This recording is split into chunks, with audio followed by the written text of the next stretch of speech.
નમસ્કાર દર્શક મિત્રો, એડી ન્યૂઝમાં હું છું આપણી સાથે આરડી વાઘેલા। જોઈએ આજના મહત્વના સમાચાર। હાસોટના દંતરાય બડોદરા ગામ વચ્ચે વનખાડીના પાણી ફરી વળતા વાહન વ્યવહાર બંધ કરાયો।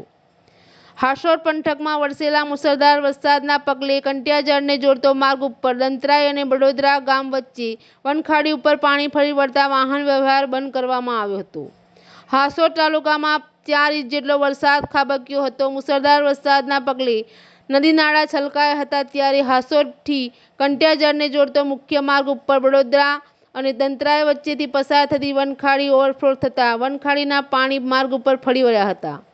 વનખાડી પર પુલ માટે બનાવેલ ડાયવર્ઝન ઉપરથી પાણી ફરી વળતા આ માર્ગ ઉપરનો વાહન વ્યવહાર બંધ કરવામાં આવતા વાહન ચાલકોને ભારે હાલાકીનો સામનો કરવો પડ્યો હતો। એડી ન્યૂઝ સાથે રિપોર્ટર જયેશ પ્રજાપતિ, અંકલેશ્વર।